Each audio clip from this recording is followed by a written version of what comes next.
One welcome to my YouTube channel excel in education.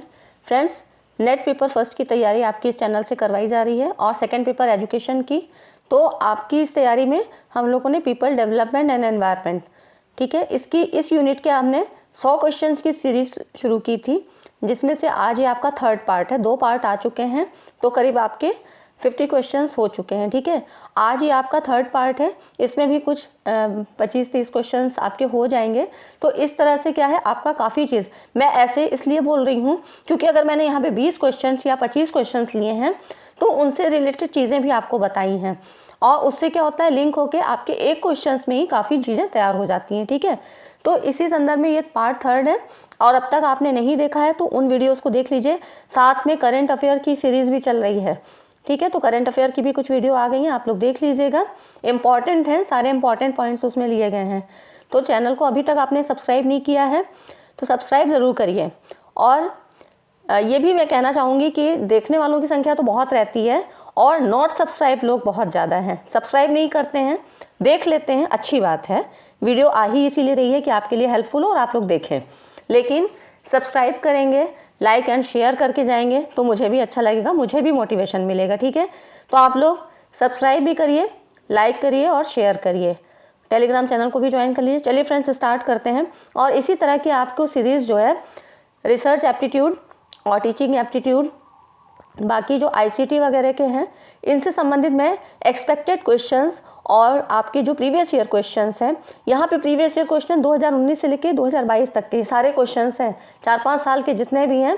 आपके पास अब इतना टाइम नहीं है कि आप इन चीज़ों को लेके अलग बुक से देखेंगे, तो आप लोग चैनल को ज्वाइन जरूर करिए। ठीक है, तो इस तरह से चलिए फ्रेंड्स, स्टार्ट करते हैं और देखते हैं कौन कौन से क्वेश्चंस थे जो अभी आपके पूछे गए हैं और आगे पूछने की संभावना भी है। इन क्वेश्चंस को देखने से क्या होता है कि आपकी जो रिलेटेड चीज़ें हैं, बहुत से ऐसे छोटे छोटे पॉइंट्स हैं जो कि इन पीपल डेवलपमेंट एनवायरनमेंट में बहुत सारे बनते हैं और करंट अफेयर में। ठीक है, प्लस आईसीटी और आपके रिसर्च, इनमें आपके क्या है ना, कुछ चीज़ें ऐसी पूछी जा रही हैं जो बहुत हाई लेवल की हैं। और करंट अफेयर के तो आपको पता ही है कि करंट से संबंधित चीज़ें जो है आपकी एनवायरनमेंट में और हायर एजुकेशन में आईसीटी से पूछी जा रही हैं। तो इन चीज़ों को भी हम रिलेट करके ले लेते हैं, इसलिए आपको चैनल को सब्सक्राइब कर लेना चाहिए। चलिए फ्रेंड्स, स्टार्ट करते हैं। देखिए यहाँ पे ये क्वेश्चन है, निम्नलिखित में से किस जल जनित रोग के प्रसार के लिए जल से प्रत्यक्ष संपर्क की नहीं वरन एक होस्ट की आवश्यकता होती है। होस्ट मतलब कौन, जो एक परजीवी का काम करेगा, है ना, तो वो कौन है। देखिए मलेरिया, इसका जो सही ऑप्शन है यहाँ पे है कॉलेरा, हैजा जिसको बोलते हैं मलेरिया, और सिस्टियोमियोसिस और ट्रैकोमा। तो इसका राइट ऑप्शन क्या है, मलेरिया। ठीक है, मलेरिया क्या है, जल जनित रोग के प्रसार के लिए जल से प्रत्यक्ष संपर्क की नहीं वरन एक वाहक की आवश्यकता, वाहक जो कि एक मतलब बीमारी को दूसरी जगह पहुंचा सके। मलेरिया प्लाज्मोडियम समूह के जो एक परजीवी के कारण होता है। ठीक है, और ये विशेष रूप से जो है आपको पता ही है कि मादा एन्फिलिस, ठीक है, फीमेल मच्छर के काटने से फैलता है। तेज़ बुखार और ठंड से मतलब इसमें जो है इसके लक्षण होते हैं। तो ये हो गया आपका, ये मलेरिया से संबंधित होता है। आगे देखिए, और जहाँ पर भी डिटेल की ज़रूरत होगी एक्सप्लेनेशन आपको वहाँ पे दिया जाएगा। देखिए यहाँ पर 2 कथन दिए हैं, कथन और कारण के बहुत ज़्यादा क्वेश्चन आते हैं, है ना। तो उसमें क्या है, आपको एक्सप्लेनेशन या साथ के जो बेसिक कॉन्सेप्ट है वो क्लियर होने चाहिए, तभी आप कथन कारण वाले क्वेश्चन कर पाते हैं। अब यहाँ पे पहला कथन है, जलीय खरपतवार तेजी से बढ़ने वाले घास पात हैं जो बहुत ज़्यादा उत्पादकता प्राप्त करती हैं जब इसे पोषक तत्वों से भरे हुए अपशिष्ट जल जैसे घरेलू बल नल पर उगाया जाए। ठीक है, तो ये कह रहा है खरपतवार के बारे में, कह रहा है कि कहाँ पर मतलब कहाँ उत्पादकता मिलती है और किस तरह से, और इसका सेकंड ऑप्शन इस किस तरह रिलेट करता है। तो यहाँ पे सेकंड कथन है वाटर ह्यासिंथ, ये मतलब कुछ खरपतवार के उदाहरण है, सेल्विनिया और डकवीट, ये जलीय खरपतवार के कुछ उदाहरण हैं। तो इसमें क्या है, ये पहला ऑप्शन इसका सही होना चाहिए। तो इसमें ऑप्शन दे रखे हैं कि क्या दोनों सत्य हैं, क्या दोनों असत्य हैं, पहला सत्य है दूसरा असत्य है, पहला असत्य दूसरा सत्य है। तो इसमें देखिए पहला ऑप्शन सही होना चाहिए, और कह भी रहा, देखिए ये ऑप्शन सही है। जलीय खरपतवार जल तथा उसके आसपास के क्षेत्र में बढ़ने वाले घास पात हैं जो जल द्वारा बहुत ही ज़्यादा उत्पादकता प्राप्त करके तेजी से बढ़ते हैं, क्योंकि पानी के साथ उनको क्या है, न्यूट्रिशन मिल रहा है, तो इससे इनकी उत्पादकता उन पोषक तत्वों से होती है जो घरेलू तथा औद्योगिक क्षेत्रों से निकले अपशिष्ट जल में घुले होते हैं ना, उन्हीं सब के कारण तो इनको वो मिलता है, न्यूट्रिएंट्स मिलता है, तो इनकी उत्पादकता ज़्यादा होती है। तो इसके कुछ उदाहरण जैसे कि वाटर हैसिंथ, सैल्विन या डकवीट। तो ये सारी चीज़ें हो गई, ठीक है। तो ये इसका ऑप्शन हो गया। आगे देखिए, जल में स्थायी कठोरता की निम्नलिखित में से कौन सी विशेषताएं हैं। तो अब स्थायी और इससे काफ़ी ज़्यादा क्वेश्चन आए हैं और मैं क्वेश्चन को रिपीट नहीं कर रही हूँ, क्वेश्चंस के पैटर्न में बस फ़र्क हो जाता है तो उनको ज़रूर यहाँ पे कंसीडर करती हूँ, जिससे कि आपको ये पता लगे कि आपको इसमें एडिशनल चीज़ और क्या पढ़ना है ना। और वो चीज़ें आपको मैं दे भी देती हूँ, जिससे कि क्या होता है अगली बार क्वेश्चन अगर कुछ चेंज करके आएगा तो आपको दिक्कत बिल्कुल भी नहीं होगी। अब देखिए, जल में स्थायी कठोरता की कौन सी विशेषता है। इसमें आपको 4 ऑप्शन दिए हैं। कैल्शियम और मैग्नीशियम के बाइकार्बोनेट की विद्यमानता, कैल्शियम और मैग्नीशियम के सल्फेट, और सी है साबुन के संपर्क में आने पर बहुत झाग उत्पन्न करता है, और डी है कैल्शियम और मैग्नीशियम के क्लोराइड की विद्यमानता, और ई है इस जल को उबालकर दूर किया जा सकता है। तो इसमें पूछ रहा है स्थायी कठोरता की विशेषताएं कौन सी होती हैं। तो देखिए, इसका एक्सप्लेनेशन देख लेते हैं। जल में स्थायी कठोरता के गुण, तो क्या होता है कि कैल्शियम और मैग्नीशियम के सल्फेट्स की विद्यमानता, कैल्शियम और मैग्नीशियम के क्लोराइड की विद्यमानता।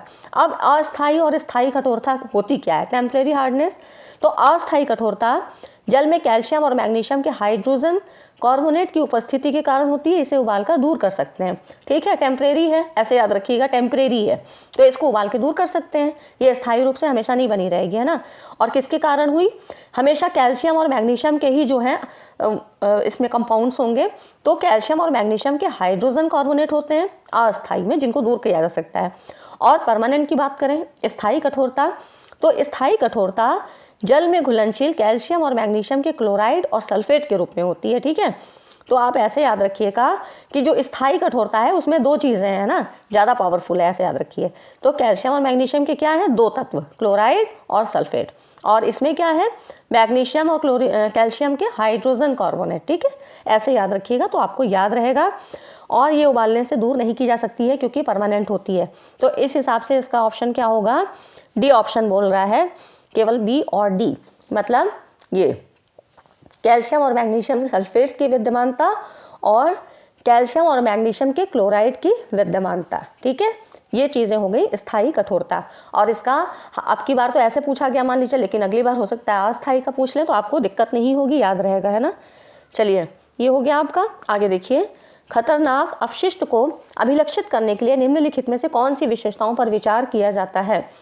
अपशिष्ट की बात कर रहा है, जो वेस्टेज होते हैं, ठीक है, उनकी बात कर रहा है कि खतरनाक, तो उनके लिए कौन सी विशेषताएं जिनको हम नज़र में रखेंगे कि ऐसी कौन सी विशेषताएं होती हैं।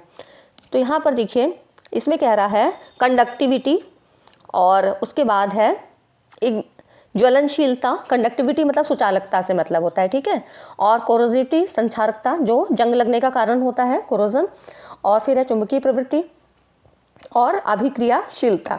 ये 5 गुण दे रखे हैं, जिसमें से खतरनाक अपशिष्ट के लिए क्या क्या होगा, तो ज्वलनशीलता, संचारकता और अभिक्रियाशीलता, ये खतरनाक अपशिष्ट को अभिलक्षित करने के लिए प्रमुख विशेषता है, ठीक है। तो इस तरह से बी ऑप्शन इसका सही होगा। आगे देखिए, ये कुछ क्वेश्चन ऐसे हैं जो आपके प्रेजेंस ऑफ माइंड को भी दर्शाते हैं कि आपका माइंड कितना वहाँ पे एक्टिव है ना। एग्जाम हॉल की और घर में बैठ के सॉल्व करने की बात बिल्कुल अलग होती है। तो आपको अगर फंडा क्लियर होगा, आपको बिल्कुल भी सोचने की ज़रूरत नहीं होगी, बस आप इन चीज़ों को ध्यान रखिएगा। जैसे कह क्या रहा है, मतलब उसको सही से पढ़िए। हिंदी वर्जन में समझ में नहीं आ रहा है, कुछ कठिन भाषा लग रही है, इंग्लिश वाले में आप चले जाइए अगर हिंदी मीडियम के बच्चे हैं तो। और मतलब हाँ या नहीं, इसको जरूर कंसीडर करके क्वेश्चन को पढ़िएगा, ठीक है। क्वेश्चन बिल्कुल गलत नहीं होगा। आगे देखिए, नेक्स्ट क्वेश्चन है सूची फर्स्ट और सूची सेकंड, 2 जो हैं लिस्ट दी हुई हैं। इसमें क्या है, खतरनाक पदार्थ हैं एक लिस्ट में, और दूसरे हैं मुख्य स्रोत क्या है।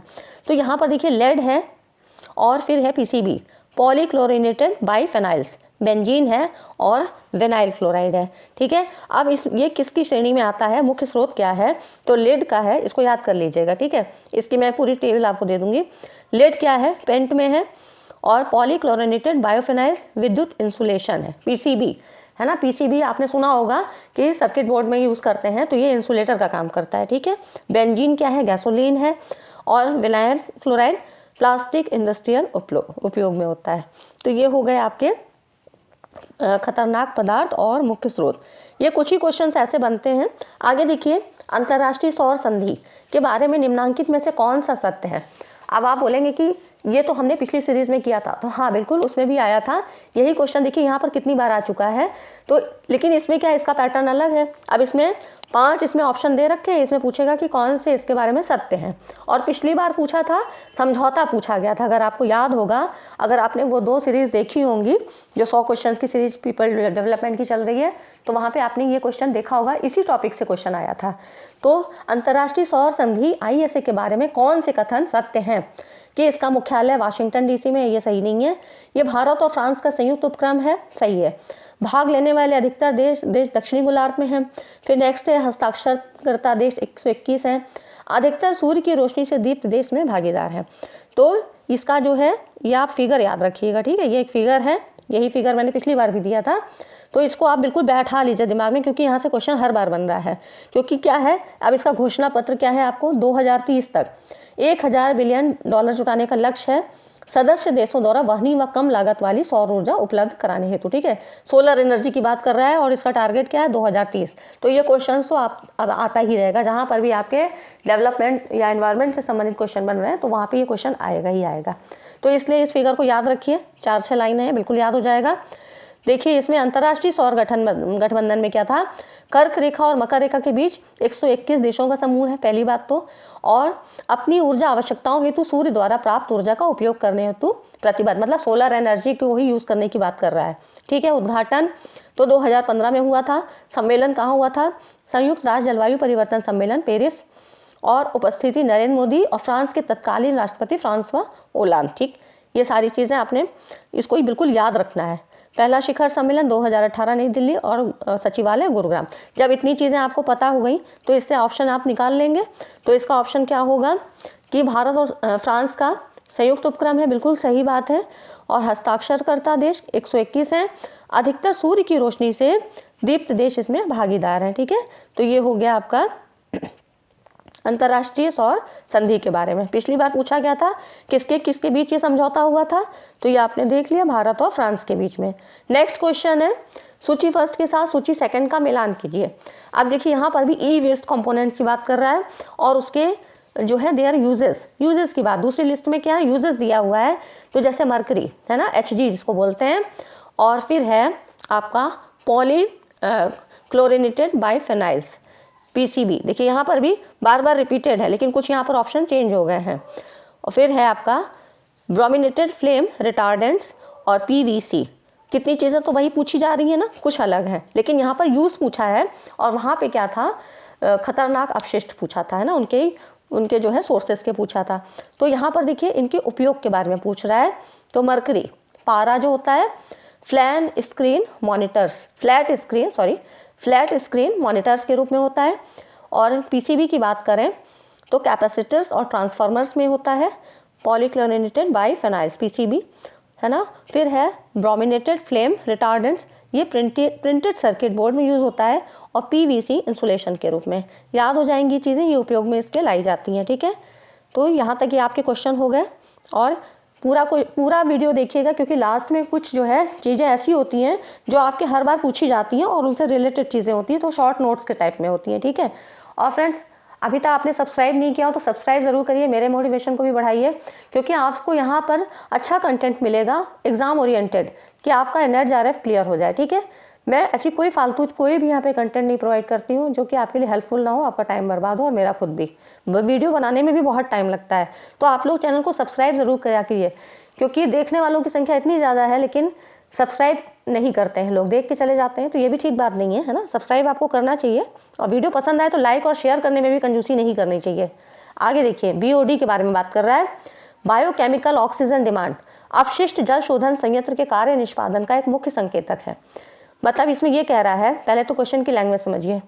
किसी संयंत्र को तब सक्षम कहा जाता है जब BOD, अब BOD पूछ रहा है बायोकेमिकल ऑक्सीजन डिमांड, पहले तो यही पता होना चाहिए कि क्या है, किस तरह से वर्किंग परफॉर्मेंस का एक मुख्य इंडिकेटर के रूप में किस तरह से काम करता है, कि जब BOD जो है घटती है, कि जब इंक्रीज करती है, पहले 36 घंटे में बढ़ती है या अपरिवर्तित रहती है, तो ये क्या होता है।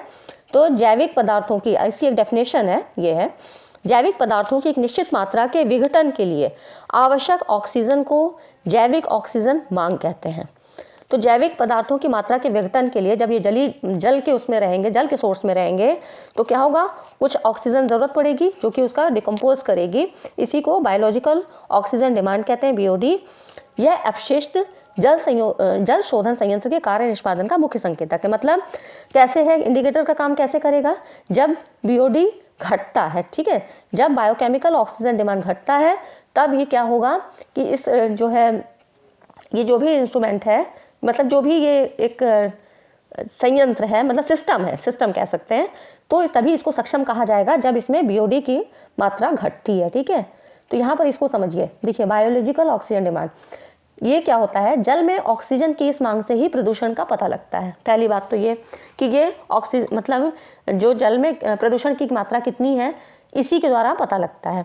जल में जो ऑक्सीजन लेने वाले जीवाणु होते हैं, इनसे विघटित होने वाले जैविक अपशिष्ट, जो मतलब जो भी कोई इसमें जीवाणु हैं, उनके द्वारा जो अपशिष्ट प्रदूषक के रूप में यहाँ पे उपस्थित रहते हैं, और इन प्रदूषकों को विघटित करने के लिए बड़ी संख्या में पाए जाने वाले वायवीय जीवाणु अच्छी मात्रा में जल से ऑक्सीजन ग्रहण करते हैं। मतलब जो भी उनके द्वारा प्रदूषक उपस्थित है, उसको डिकम्पोज करने, मतलब उसको जो है डिकम्पोज करने के लिए क्या होता है कि यहाँ पर विघटित करने के लिए, मतलब यहाँ पर जो होता है वो जल से क्या है, ऑक्सीजन को ग्रहण करते हैं। तो यहाँ पर क्या होगा कि ऑक्सीजन कम होने से यहाँ पर जल की गुणवत्ता का ह्रास होता है, क्योंकि अब वो ऑक्सीजन वहाँ से ले रहे हैं, तो इसमें क्या होगा कि जल की क्वालिटी कम हो जाएगी, यहाँ पर उसकी क्वालिटी का रिडक्शन होगा। तो इस तरह से यहाँ ये पता लगता है कि यहाँ पर ये जल में प्रदूषण की मात्रा अधिक हो गई है, ठीक है। तो ऑक्सीजन का लेवल अगर कम होगा तो ये इससे होता है कि जल जो है अच्छा नहीं है, उसमें प्रदूषण की मात्रा है। तो ऑक्सीजन की पर्याप्त मात्रा ना मिलने से वो जलीय प्राणी मरने भी लगते हैं, जिनकी निर्भरता ऑक्सीजन पर रहती है। तो जैसे जैसे जल में प्रदूषण बढ़ता है और वैसे वैसे जैविक ऑक्सीजन की खपत बढ़ने लगती है। तो जैसे जैसे प्रदूषण बढ़ेगा, मतलब ऑक्सीजन लेवल कम होता जाएगा, तो उसमें ऑक्सीजन की खपत, जो वहाँ पे जलीय जीव है उनको ऑक्सीजन और लेना पड़ेगा। तो यही इसी तरह से ये सिस्टम काम करता है कि अगर वहाँ पे BOD मतलब बायोलॉजिकल ऑक्सीजन डिमांड, मतलब अगर ऑक्सीजन का लेवल कम हो जाएगा तो मतलब प्रदूषण बढ़ जाएगा, ठीक है। तो इस तरह से ये काम करता है। आगे देखिए, नेक्स्ट क्वेश्चन है, पिछले 100 वर्षों में विश्व में समुद्र स्तर में 10 से 25 सेमी या अधिक की वृद्धि होने का अनुभव, इसका कारण क्या है। ये आपके करंट से ही संबंधित है, जो न्यूज़ वगैरह में आप सुनते हैं, है ना, आजकल भी चल रहा है, जोशीमठ में आपने सुना होगा, तो उत्तराखंड की न्यूज़ आप सुनते होंगे। तो यहाँ पर देखिए, पिछले 100 वर्षों में समुद्र स्तर में 10 से 25 सेमी या अधिक की वृद्धि होने का अनुभव, तो इसका कारण क्या है। क्या महासागरीय जल का तापीय संकुचन है, दूसरा है हिमनदों और लघु हिमशिखरों का पिघलना, ग्लेशियर्स का, ग्रीनलैंड की बर्फ का चादर का पतला होना, स्थलीय जल भंडारण में परिवर्तन। तो यहाँ पर देखिए क्या कह रहा है, पिछले 100 वर्षों में, आंसर क्या है इसका, B, C और D, ये सारे कारण है, ठीक है। पिछले 100 वर्षों में विश्व में समुद्र स्तर में 10 से 25 सेमी या अधिक की वृद्धि भूमंडलीय तापन के द्वारा जनित है। अब इसके प्रभाव को कैसे देखा जा सकता है, तो जो ग्लेशियर्स हैं उनका पिघलना, ग्रीनलैंड की बर्फ की चादर का पतला होना, मतलब और उसमें पिघल के क्या है, वो पतली हो गई, स्थलीय जल भंडारण में परिवर्तन। तो ये सारी चीज़ें हो गई जिनसे ये शो होता है कि समुद्र स्तर में वृद्धि हुई है, ठीक है। ये सारी चीज़ें क्या है, इनका पानी फिर कहाँ चला गया, समुद्र स्तर का लेवल बढ़ा दिया। आगे देखिए, नगर पालिका के ठोस अपशिष्ट के निम्नलिखित घटकों को उनके पाए जाने के बढ़ते क्रम में लिखे। अपशिष्टों से कितने, वेस्ट प्रोडक्ट से कितने सारे क्वेश्चंस बने हैं। यहाँ पर देखिए, इसमें दे रखा है कागज़ और कार्डबोर्ड है, फिर दूसरा है भोजन, टीन के बने डिब्बे, धूल और राख और वस्त्र। तो इसको आपके अपने हिसाब से देना पड़ेगा। तो देखिए यहाँ पर है टेक्सटाइल्स, क्योंकि ठोस अपशिष्ट के घटकों को पाए जाने के बढ़ते क्रम में, है ना। तो पहला क्या है, वस्त्र हो गया, ठीक है। फिर उसके बाद है आपका टीन के बने डिब्बे, फिर है धूल और राख, है ना। फिर आता है B, आपका पेपर और कार्डबोर्ड, और उसके बाद है फूड, ठीक है। मतलब पाए जाने के क्रम में है कि किस तरह से पाए जाते हैं, और ठोस अपशिष्ट है कि जल्दी से वो क्या है, वो विघटित नहीं होंगे, तो वो ठोस अपशिष्ट के रूप में है ना। तो इस क्रम में है कि कैसे कैसे कौन सी चीज़ डिसॉल्व होती चली जाएगी और कौन सी चीज़ हमको ज़्यादा देर तक मिलेगी, टिकी रहेगी। तो इस तरह से पहला वस्त्र हो गया आपका, फिर है आपका टीन के बने डिब्बे हो गए, इस तरह से सारी चीज़ें क्रमवार है, ठीक है। तो इस तरह के क्वेश्चन देखिए यहाँ पर इसकी जो है टेबल भी है। नगर पालिका के निम्नलिखित ठोस अपशिष्ट घटक उनके पाए जाने के बढ़ते क्रम में इस प्रकार है। अब जैसे कि बढ़ता हुआ क्रम है तो यहाँ पर देखिए पहले क्या है, अन्य अपशिष्ट में 3.3% है, फिर शीशा जल्दी नहीं घुलता वगैरह नहीं है ना, तो 4.5% हुआ, लकड़ी 6.2% होती है, रबर, चमड़ा और वस्त्र ये सब भी जल्दी क्या है डिकम्पोज नहीं होते हैं तो 9% होती है। टीन के डिब्बे 9.1%, एक बार देख लीजिएगा याद हो जाएगा। प्लास्टिक 12.8%, फिर धूल और राख क्या 13.5, फिर भोजन और कागज़ और कार्डबोर्ड 27%। ठीक है, तो इस तरह से ये इसकी टेबल है। फिर देखिए नेक्स्ट क्वेश्चन है, सौर ऊर्जा के भंडारण के लिए सोलर पॉन्ड्स के पीछे मुख्य अवधारणा क्या है। पहला है तालाब में सतह से तल तक लवण के निश्चित कणों का पाया जाना, दूसरा है तालाब में बालू का पाया जाना, तीसरा है तालाब में सोलर सेल का पाया जाना और चौथा है तालाब की समान लवणता। तो एक सोलर पॉन्ड क्या होता है, पॉन्ड खारे पानी का मानव निर्मित पूल है। ठीक है, सोलर पॉन्ड क्या है, खारे पानी का मानव निर्मित पूल है जो ऊष्मा और बिजली का एक सतत स्रोत प्रदान करने के लिए सौर ऊर्जा को एकत्रित और संग्रहित करता है। सोलर पॉन्ड मतलब क्या है कि सोलर एनर्जी को ही यहाँ पर कलेक्ट करेगा। सौर ऊर्जा के भंडारण के लिए सोलर पॉन्ड की मुख्य अवधारणा तालाब में सतह से तल तक लवण के निश्चित कणों का पाया जाना, मतलब सतह से तल तक। ठीक है, और इसका उपयोग हीटिंग, पानी के विलवणीकरण, प्रशीतलन को मतलब इसके लिए इसके प्रशीतलन और सुखाने और ऊर्जा उत्पादन के लिए होता है। तो ये सारी चीज़ें इसमें हो गई। तो आपका तालाब की एक समान लवणता। ठीक है, ये हो गया इसका सही। अब देखिए नेक्स्ट क्वेश्चन है, SDG सस्टेनेबल डेवलपमेंट गोल को प्राप्त करने का लक्ष्य। इस यहाँ से सस्टेनेबल डेवलपमेंट गोल और मिलेनियम डेवलपमेंट गोल एक क्वेश्चन तो पक्का है। ठीक है, तो इस तरह से एक्सपेक्टेड क्वेश्चंस की सीरीज़ भी आपको मिलेगी, करीब आपको 30 से 40 क्वेश्चंस मिलेंगे वहाँ से, उनको एक बार एग्जाम के पहले ज़रूर देख के जाइएगा। सस्टेनेबल डेवलपमेंट गोल प्राप्त करने का लक्ष्य क्या है, सभी को पता है 2030 है। ठीक है, तो यहाँ पर देखिए सस्टेनेबल डेवलपमेंट गोल जिसे वैश्विक लक्ष्यों के नाम से जानता है, 17 परस्पर आपस में जुड़े वैश्विक उद्देश्यों को संग्रह है। यहाँ पर 17 लक्ष्य थे और मिलेनियम में कितने थे, 8 थे। ठीक है, तो SDG के तहत संयुक्त राष्ट्र महासभा द्वारा पृथ्वी की रक्षा करते हुए सार्वभौमिक रूप से मानव समाज की समृद्धि के विकास के लिए सभी से सहयोग का आह्वान करना है। और मेन पॉइंट यही है कि संधारणीय विकास लक्ष्य सस्टेनेबल डेवलपमेंट गोल की शुरुआत 2015 में की गई थी और लक्ष्य को प्राप्त करने के लिए वर्ष 2030 तक का समय निर्धारित किया गया है। ठीक है, ये चीज़ें याद रखिएगा और लक्ष्यों को जरूर याद रखिएगा। अब देखिए ये भी आपका लिस्ट में, लिस्ट फर्स्ट और सेकंड को मैच करना है। यहाँ से क्वेश्चंस काफ़ी बनते हैं। अब देखिए यहाँ पर जब तक आपको ये 4 पॉइंट नहीं पता होंगे डिसास्टर मैनेजमेंट के तो आप नहीं कर पाएंगे। तो यहाँ पर देखिए disaster management and cycle components. ठीक है, आपदा प्रबंधन चक्र, संघटक और वर्णन। तो एक तरफ क्या है, लिस्ट 1 में आपके डिसास्टर मैनेजमेंट कंपोनेंट्स हैं और दूसरे में एक्सप्लेनेशन है। देखिए यहाँ पे है पहला प्रिवेंशन या निवारण, फिर है प्रीपेयर्डनेस तैयारी, और रिकवरी है पुनरुत्थान, और रिस्पॉन्स है प्रत्युत्तर। ठीक है, अब ये किस में आता है, देखिए निवारण, ये है आपका निवारण है प्रिवेंशन जोखिम आकलन। ठीक है, और तैयारी भू उपयोग। आपदा प्रबंधन पे भी मैंने वीडियो बना रखी है, तो आप लोग प्ले लिस्ट में जाके चेक ज़रूर कर लीजिए। एक बार सारी वीडियोस को देख लीजिए, उनमें सारे इंपॉर्टेंट कंटेंट हैं जो आपको जल्दी नहीं कहीं पे मिलेंगे, यहाँ पर यूट्यूब चैनल पे नहीं मिलेंगे, लेकिन मैंने बना रखे हैं क्योंकि उस समय स्टूडेंट्स ने बहुत रिक्वेस्ट की थी कि उन सारे शॉर्ट टॉपिक्स में वीडियो बनाई जाए जो कि एग्ज़ाम में क्वेश्चन आते हैं, तो आप लोग उनको भी देख लीजिए। ठीक है, पुनरुत्थान तो यहाँ पर रिकवरी मतलब निर्माण से संबंधित है, और प्रत्युत्तर तो ये बचाव। ठीक है, लास्ट है इसका रिस्पॉन्स मतलब बचाव। तो ये है आपका आपदा प्रबंधन जो है डिसास्टर मैनेजमेंट से संबंधित क्वेश्चन। आगे देखिए, और इससे क्वेश्चन ये भी पूछा जाता है कि उस समय जो है उसका अध्यक्ष कौन होता है, मतलब इसका कार्यकारी कौन होता है। तो इस तरह से क्वेश्चंस यहाँ पे बनते हैं, तो आप लोग वो पूरा एक बार देख लीजिए तो आपको बहुत सारी छोटी छोटी चीज़ें पता लग जाएंगी। अब यहाँ पर भी देखिए कथन और कारण से ही संबंधित है। नीचे 2 कथन दिए हुए हैं, ये भी सस्टेनेबल डेवलपमेंट से है। कथन पहला है और कथन दूसरा। कथन पहला कहता है, फर्स्ट है संधारणीय विकास के लिए शिक्षा को अर्थव्यवस्था, राजनीति और प्राकृतिक पर्यावरण संबंधी निर्णय लेने की प्रक्रिया से संबंध होना है। तो ये कह रहा है यहाँ पे अर्थव्यवस्था, राजनीति और प्राकृतिक पर्यावरण से बात कर रहा है। और दूसरा कथन है वरिष्ठ नागरिकों को विद्यालयों में आमंत्रित करने और उन्हें अपनी बाल्यावस्था के पर्यावरण के बारे में बोलने की अनुमति देने से संधारणीय विकास की अवधारणा विकसित करने में सहायता मिलती है। अब इसमें से कह रहा है कि क्या दोनों कथन सही हैं या दोनों कथन गलत हैं, या पहला सही है दूसरा गलत है, या पहला गलत है दूसरा सही है। अब इसकी व्याख्या देखिए। पर्यावरणीय शिक्षा अगर हम बात करें, क्योंकि ये क्या कह रहा है, पर्यावरणीय शिक्षा से बात कर रहा है कि यहाँ पे पर्यावरण के बारे में, तो देखिए पर्यावरणीय शिक्षा आधुनिक शिक्षा का महत्वपूर्ण अंग है और संयुक्त राष्ट्र महासभा ने संधारणीय विकास हेतु कुछ उद्देश्य घोषित किए हैं। तो इस तरह से क्या है, संधारणीय विकास शिक्षा पर्यावरणीय शिक्षा के अंतर्गत आने वाला महत्वपूर्ण बिंदु है।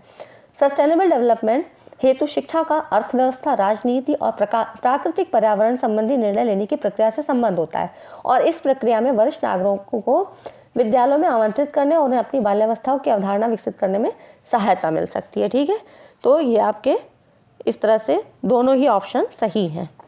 ठीक है, तो ये हो गया आपका दोनों, इसमें कथन दोनों हो गए। आगे देखिए, फिर है नीचे दो कथन दिए हैं, एक कथन के रूप में और दूसरा उसके कारण के रूप में। कि यहाँ पर पहला कथन है कि प्रदत्त ध्वनि प्रबलता के लिए श्रव्यता परास में भिन्न भिन्न आवृत्तियों पर डेसिबल स्तर भिन्न भिन्न हो सकता है, और कारण है मानव कर्ण का विभेदक आवृत्ति प्रत्युत्तर होता है। तो सही उत्तर का चयन करना है कि ए असत्य है परंतु आर सत्य है, कि कथन सत्य है और कारण गलत है, ए आर दोनों सत्य हैं और आर ए की सही व्याख्या, ए आर दोनों सत्य हैं परंतु आर ए की सही व्याख्या नहीं है। तो इसमें देखिए यहाँ पर कह रहा है कि सी ऑप्शन सही है, ए और आर दोनों ही सही हैं और आर ए की सही व्याख्या है। अब कैसे है, यहाँ पर कह रहा है कि प्रदत्त ध्वनि प्रबलता के लिए, यहाँ से भी बहुत क्वेश्चन आते हैं, इस टेबल को याद रखिएगा। तो यहाँ पर क्या होता है कि भिन्न आवृत्तियों पर श्रव्यता स्वर भी भिन्न भिन्न होती है, क्योंकि मानव कर्ण का विभेदक आवृत्ति प्रत्युत्तर होता है। जैसे कि उसमें आवृत्ति के हिसाब से उसकी सुनने की क्षमता होती है। जिससे कुछ उदाहरण हो, जैसे कि पत्तियों की सरसराहट, मधुर संगीत और बुदबुदाहट, जो धीमे धीमे बोलते नहीं है, तो इसमें कितनी आवृत्ति होती है, 20 डेसिबल की, 20। इसकी जो ध्वनि नापने की इसमें क्या होती है, इसकी यूनिट क्या होती है, डेसिबल। ठीक है, इसको याद रखिएगा, ये भी कई बार पूछा जाता है। तो डेसिबल होती है, इसमें हम मेजर्स करते हैं साउंड की जो है क्वांटिटी, उसको ध्वनि की प्रबलता को। ठीक है, अब पुस्तकालय का शोर, तो यहाँ पे 40 dB होती है। तो सबसे कम क्या हुई, पत्तियों की सरसराहट या संगीत या बुदबुदाहट। सामान्य बातचीत की बात करें तो ये 60 dB की रेंज में आती है।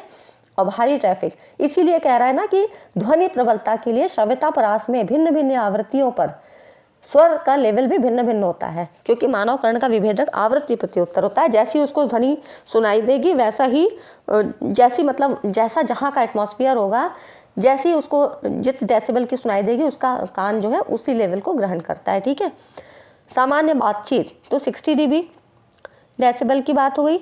और भारी ट्रैफिक करें तो 80 से 90 डेसिबल होता है। फिर जेट इंजन की आवाज़ वो ज़्यादा होती है, तो 120 से 130। और फिर चिल्ला के बातचीत तो ये 90 से 95 dB। ठीक है, तो सबसे ज़्यादा किसकी, जेट इंजन की है। तो इस तरह से ए और आर दोनों सत्य हैं और आर ए की सही व्याख्या है। ये हो गया आपका, ये चीज़ें तो याद हो जाएंगी। ठीक है, आगे देखिए, गैसोहॉल क्या है, ये पराली, इसको इंग्लिश में स्टब्बल कहते हैं, के विघटन के लिए एक प्रकार का रसायन है। अपशिष्ट जल के रासायनिक उपचार के लिए प्रयोग किए जाने वाले एक प्रकार का रसायन। तीसरा है फैक्ट्रियों में गैस रिसाव का पता लगाने के लिए प्रयोग किया जाने वाला उपकरण। और फिर है गैसोलीन और एथेनॉल का सम्मिश्रण। तो गैसोहॉल क्या है, ये है गैसोलीन और एथेनॉल का सम्मिश्रण। ठीक है, वर्तमान समय में कुछ एथेनॉल ईंधन मिश्रणों का पूरी दुनिया में के रूप में विभिन्न उद्देश्यों से प्रयोग होता है। जैसे कि एथेनॉल काफ़ी यूज़ होता है। उन एथेनॉल मिश्रण में से एक गैसोहॉल है, जिसमें 90% गैसोलीन, ठीक है, ये परसेंटेज याद रखिए, और 10% एथेनॉल का मिश्रण होता है। इसका प्रयोग इंटरनल कंबस्टन आंतरिक दहन इंजनों में ईंधन हेतु किया जाता है। ठीक है, तो यहाँ पर ये गैसोहॉल क्या है, 90% गैसोलीन और 10% एथेनॉल, इसका यूज़ होता है इंटरनल कंबस्टन के रूप में। अब ये ब्लू बेबी सिंड्रोम काफ़ी पूछा जाता है, किसकी कमी से होता है, तो जल में नाइट्रेट की कमी किस कारण होता है, किस कारण से होता है, शिशु में ब्लू बेबी सिंड्रोम किसके कारण होता है, तो जल में नाइट्रेट के कारण। ठीक है, ब्लू बेबी सिंड्रोम को शिशु मैथमोग्लोबिनेमिया के रूप में जाना जाता है। ये एक ऐसी बीमारी है जो आमतौर पे क्या है, नवजात शिशुओं में होती है। ठीक है, और इसमें जो ग्रसित शिशु है इसकी त्वचा का रंग नीला पड़ जाता है। तो यहाँ पर ये नीला पड़ जाता है, जिसे साइनोसिस कहा जाता है। इस रोग में रक्त जो है ऑक्सीजन का लेवल कम हो जाता है और शिशु में पानी में नाइट्रेट की उपस्थिति के कारण होता है। ठीक है, तो ब्लू बेबी सिंड्रोम हो गया। आगे देखिए, फिर है नेक्स्ट क्वेश्चन है, यूरोपीय संघ के देशों के राष्ट्रीय स्तर पर निर्धारित योगदानों का उद्देश्य है कि 2030 तक 1990 के स्तरों के संदर्भ में कह रहा है हरित गृह जो ग्रीन हाउस गैसेस के उत्सर्जन में कितने % तक की कमी की जाए। तो इसका जो सही ऑप्शन है 40% तक की। ठीक है, जो भी 2030 तक या आने वाले साल के जो नज़र में रखते हुए जो भी लक्ष्य बनाए गए हैं उनको ज़रूर आपको ध्यान में रखना है, पर्यावरण से संबंधित या शिक्षा से संबंधित। ठीक है, इस तरह की जो भी चीज़ें हैं वो ज़रूर पूछी जा रही हैं नेट में आजकल के पेपर में। तो यहाँ पे यूरोपीय संघ की बात कर रहा है, तो 2 यूरोपीय संघ के जो देश हैं राष्ट्रीय स्तर पर पेरिस समझौते के अंतर्गत इनका निर्धारित योगदानों का उद्देश्य है कि 2030 तक ग्रीन हाउस गैसों के उत्सर्जन में 40% तक की कमी की जाए। ठीक है, और दिसंबर 2020 में यूरोपीय संघ के देशों ने राष्ट्रीय स्तर पर निर्धारित योगदान लक्ष्य को 1990 के स्तर से 2030 तक के उत्सर्जन में सुधार कर कम से कम 55% कर दिया है। तो ये हो गया आपका उत्सर्जन में सुधार, तो कितना 55% कर दिया है, और ग्रीन हाउस गैस की बात की जाए तो 40% तक की कमी की जाए, ये ऐसा उद्देश्य है 2030 तक। ठीक है, तो ये हो गया आपका इससे संबंधित। और फ्रेंड्स, वीडियो को अभी तक आपने लाइक नहीं किया है, सब्सक्राइब नहीं किया है चैनल को, तो ज़रूर कर लीजिए। आगे चलिए स्टार्ट करते हैं।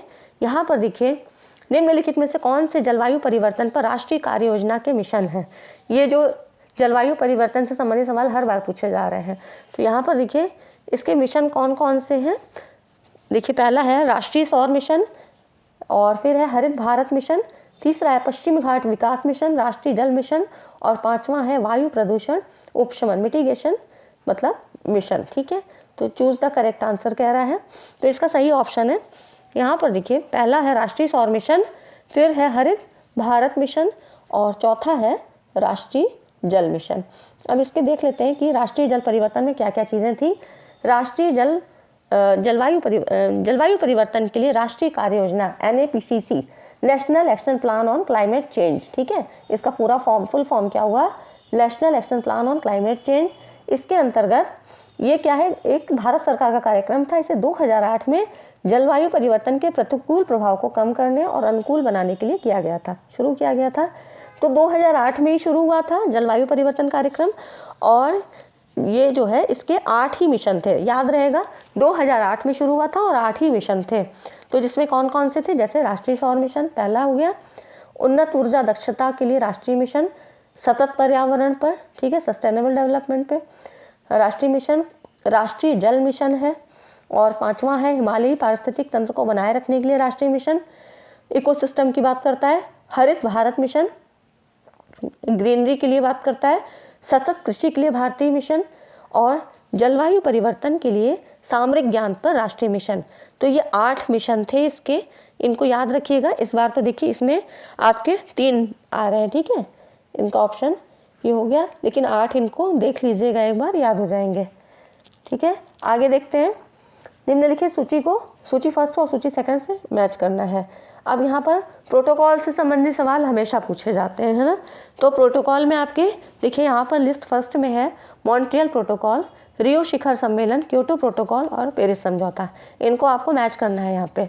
तो जब तक पता नहीं होगा किसके अंतर्गत क्या बात कही गई है तो नहीं याद होगा।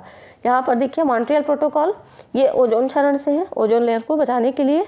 रियो शिखर सम्मेलन पर्यावरण और संधारणीय विकास, ठीक है, सस्टेनेबल डेवलपमेंट की बात करता है। Kyoto protocol green house gas के उत्सर्जन में कमी लाना, और पेरिस समझौता जलवायु परिवर्तन उपशमन और अनुकूलन। ठीक है, अब इसका थोड़ा सा डिटेल देख लेते हैं। तो यहाँ पर देखिए मॉन्ट्रियल प्रोटोकॉल ये ओजोन परत को नष्ट करने वाले पदार्थों पे एक अंतर्राष्ट्रीय पर्यावरण प्रोटोकॉल है। 1987 में अपनाया गया था और 89 में लागू हुआ था। ठीक, तो मॉन्ट्रियल को कैसे याद रखेंगे, M है और रिलेट करेगा O से। ठीक है, मॉन्ट्रियल है और ओजोन परत के लिए हो गया। ठीक, अब क्योटो प्रोटोकॉल है। 1997 में जापान के क्योटो में आयोजित जलवायु परिवर्तन सम्मेलन में वैश्विक तापमान पर, ग्लोबल वार्मिंग पर बढ़ती चिंताओं के मद्देनज़र ग्रीन हाउस गैसों के उत्सर्जन, तो क्योटो देखिए यहाँ पे क्योटो है, ठीक है, और ये क्या है, ग्रीन हाउस गैस के, है ना, तो ये इससे रिलेटेड है, ऐसे याद रखिएगा, ठीक है। तो ग्रीन हाउस गैसों के उत्सर्जन में कमी लाने संबंधी अंतर्राष्ट्रीय संधि के रूप में क्योटो प्रोटोकॉल को अपनाया गया। एम है ओ से रिलेट और के है ग्रीन हाउस, जी से, ठीक। तो ऐसे याद रखिएगा क्योटो प्रोटोकॉल, और ये संधि 2005 से लागू हुई थी। आगे कुछ और है यहाँ पे, रियो शिखर सम्मेलन, ये पर्यावरण और विकास पे संयुक्त राष्ट्र सम्मेलन, क्योंकि एक सम्मेलन था, ठीक है। सम्मेलन और प्रोटोकॉल में फ़र्क है ना। प्रोटोकॉल क्या होते हैं कि कुछ नियम होते हैं जिनको कि चेंज किया जा सकता है आवश्यकता अनुसार, और सम्मेलन क्या होता है, ये मिलजुल कर कई लोग मिल के एक प्रयास करते हैं, तो ये होता है। तो पर्यावरण और विकास पर संयुक्त राष्ट्र सम्मेलन था, कई लोगों ने मिल के, मतलब कई देश के समूह ने मिल के ये काम किया था। ये 1992 में रियो डी जनेरो ब्राज़ील में आयोजित किया गया था, ठीक है। तो ये पर्यावरण और विकास से संबंधित है। कार्टेजेना प्रोटोकॉल, ये जैविक विविधता पर कन्वेंशन के लिए जैव सुरक्षा पर, ये जैव सुरक्षा पे एक अंतर्राष्ट्रीय पर्यावरण प्रोटोकॉल है। 2000 में, टाइम नहीं पूछेगा लेकिन खाली ये पूछेगा किससे संबंधित है, तो जैविक विविधता पर जैव सुरक्षा के लिए, ठीक है। तो ये ऐसे याद रखिएगा, इसे 2000 में अपनाया गया था, ये 2003 में लागू हुआ था। तो ये हो गए आपके कुछ प्रोटोकॉल।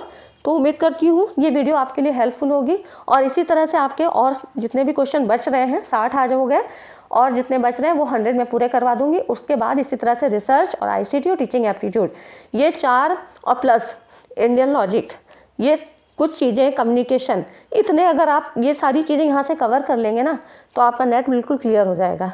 साथ में मैथ से संबंधित कुछ चीज़ों को मैं शॉर्ट में आपको बताऊंगी जो आपके लिए इम्पॉर्टेंट होंगी वहाँ पर, क्योंकि आपके पास इतना टाइम नहीं रहता है कि लंबी चौड़ी कैलकुलेशन करें, तो वो चीज़ें भी हम यहाँ पे कवर करेंगे। तो ठीक है फ्रेंड्स, मिलते हैं अगली वीडियो में, और ऐसे ही एक हेल्पफुल वीडियो के साथ, एक इंपॉर्टेंट टॉपिक के साथ। आप लोग कमेंट करिए और लाइक एंड शेयर ज़रूर करिए, चैनल को सब्सक्राइब करिए, ठीक। टेलीग्राम चैनल पे भी आपको चीज़ें मिल जाएंगी। चलिए friends, thanks for watching this video.